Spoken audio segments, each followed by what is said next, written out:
देश की नई संसद में अखंड भारत का मैप लगाए जाने की वजह से पाकिस्तान, नेपाल समेत कई पड़ोसी देश बौखला गए हैं। वहां के कई नेताओं को मिर्ची लगी है। नेपाल में भी अखंड भारत के मैप पर बवाल जारी है। भारत दौरे से वापस लौटे नेपाल के पीएम प्रचंड को सफाई तक देनी पड़ गई। अब इसी बौखलाहट में नेपाल ने एक ग्रेटर नेपाल का मैप जारी किया है। ये मैप काठमांडू मेयर बालेन शाह की ओर से आया है, जिसे उन्होंने ग्रेटर नेपाल नाम देते हुए अपने ऑफिस में लगाया है। मेयर शाह इस समय बेंगलुरु में अपनी पत्नी का इलाज करवा रहे हैं। उन्होंने भारत आने से पहले ये मैप अपने दफ्तर में लगाया था और इसकी तस्वीरें सोशल मीडिया पर आपको देखने को मिल जाएगी। एक समय नेपाल का भूभाग पूर्व में तीस्ता से लेकर पश्चिम में सतलज तक फैला हुआ था।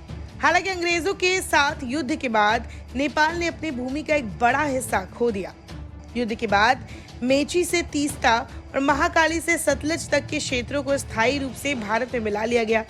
4 मार्च 1816 को नेपाल और ईस्ट इंडिया कंपनी के बीच सुगौली संधि पर हस्ताक्षर किए गए, जिसने नेपाल के क्षेत्र को मेची महाकाली तक घटा दिया।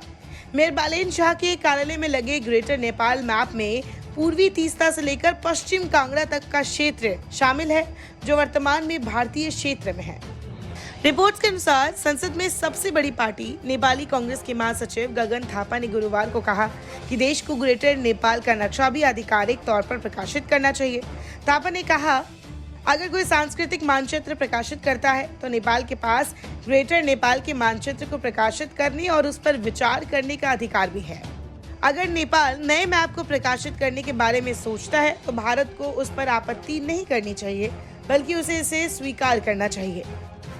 पिछले दिनों नेपाल के प्रधानमंत्री पुष्पकमल दाहाल प्रचंड ने भारत की यात्रा की थी। इस दौरान उनकी प्रधानमंत्री नरेंद्र मोदी के साथ कई मुद्दों पर चर्चा भी हुई थी।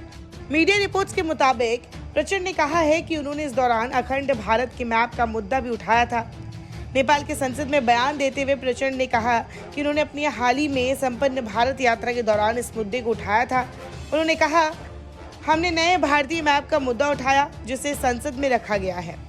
हमने एक विस्तृत अध्ययन नहीं किया है, लेकिन जैसा कि मीडिया में बताया गया है, हमने इस मुद्दे को गंभीरता से उठाया है। इसके जवाब में भारतीय पक्ष ने कहा कि ये एक सांस्कृतिक और ऐतिहासिक मैप था, न कि राजनीतिक। इसे राजनीतिक तरीके से नहीं देखा जाना चाहिए। इसका अध्ययन करने की आवश्यकता है, लेकिन मैंने इस मुद्दे को उठाया है। बता दें, नई संसद को लेकर बीते दिनों काफी बवाल हुआ था, जहां करीब 19 से भी ज्यादा विपक्षी दलों ने प्रधानमंत्री द्वारा इसके उद्घाटन पर आपत्ति जताई और इनॉग्रेशन कार्यक्रम का बहिष्कार किया था। अब इस ऐतिहासिक इमारत में लगने वाले अखंड भारत के मैप को लेकर भी पड़ोसी देशों में बेचैनी बढ़ गई है।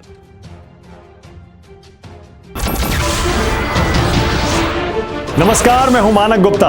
अगर आपको हमारा ये वीडियो पसंद आया हो तो इसे लाइक और शेयर जरूर करें, और हाँ, हमें सब्सक्राइब और फॉलो करना ना भूलें, ताकि आप देश और दुनिया की कोई खबर मिस ना करें। तो जुड़े रहिए हमारे साथ और देखते रहिए न्यूज़ 24।